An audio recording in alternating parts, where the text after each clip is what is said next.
اعوذ باللہ من الشیطان الرجیم بسم اللہ الرحمن الرحیم یا ایہا الذین آمنوا اتقوا اللہ وابتغوا الیہ الوسیلۃ وجاہدوا فی سبیلہ لعلکم تفلحون۔ صدق اللہ مولانا العظیم وصدق النبی الکریم ونحن علی ذلک من الشاہدین والشاکرین والحمد للہ رب العالمین۔ عزیز سامعین و ناظرین، اللہ کے فضل و کرم سے میں نے آپ کے سامنے سورۃ مائدہ کی آیا مبارکہ 35 تلاوت کی۔ اللہ نے توفیق بخشی، یہ پیغام آپ تک پہنچانے کی کوشش کر رہا ہوں۔ میرے سامنے قرآن پاک کی تفسیر ضیاء القرآن کی جلد اول پڑھی ہے۔ اللہ کے فضل و کرم سے میں اس کی ورق گردانی کرتا رہتا ہوں، کچھ نہ کچھ حاصل ہوتا رہتا ہے۔ میں جو کچھ آپ کے سامنے عرض کر رہا ہوں اپنی طرف سے کچھ نہیں، ہاں جو کروں گا اپنی طرف سے وہ آپ کو بتاتا بھی رہوں گا کہ یہ میری طرف سے ہے۔ پیر کرم شاہ صاحب اللہ پاک ان کو جوار رحمت میں جگہ عطا فرمائے، انہوں نے ہمارے لیے یہ بڑی اچھی چیز تیار کر کے چھوڑی ہے۔ شاید انہوں نے امت کی رہنمائی کے لیے بھی یہ کیا ہوگا، لیکن میرے خیال میں یہ صدقہ جاریہ ہے۔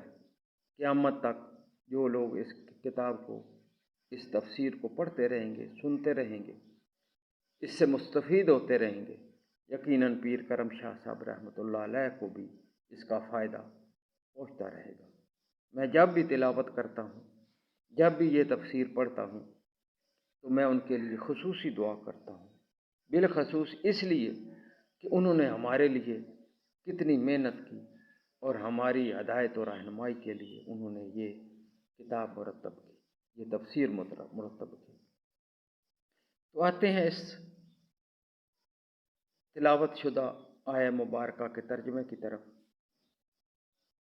اے ایمان والو، ڈرو اللہ تعالیٰ سے اور تلاش کرو اس تک پہنچنے کا وسیلہ، اور جد و جہد کرو اس کی راہ میں تاکہ تم فلاح پاؤ۔ اس کی تفسیر میں پیر کرم شاہ صاحب لکھتے ہیں، جس چیز کے ذریعے کسی تک پہنچا جائے اور اس کا قرب حاصل ہو اسے وسیلہ کہتے ہیں۔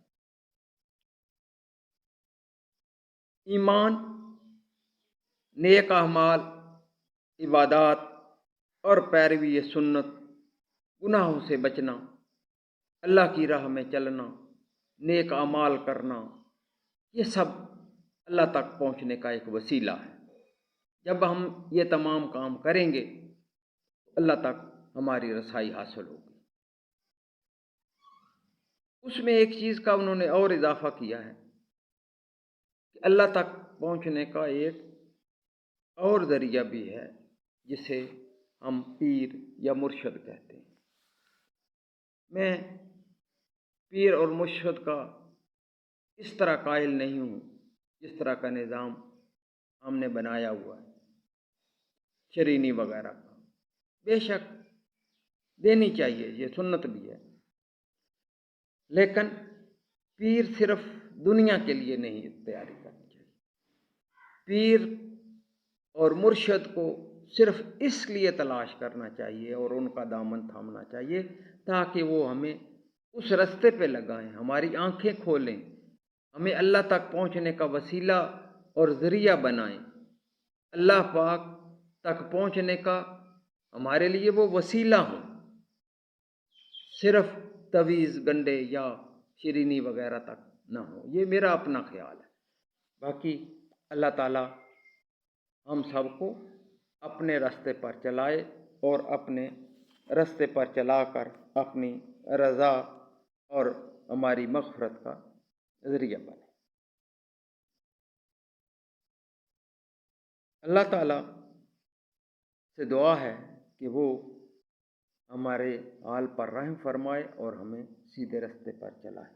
آمین ثم آمین. وآخر دعوانا ان الحمد للہ رب العالمین والصلاة والسلام علی سید المرسلین وآلہ وصحبہ اجمعین.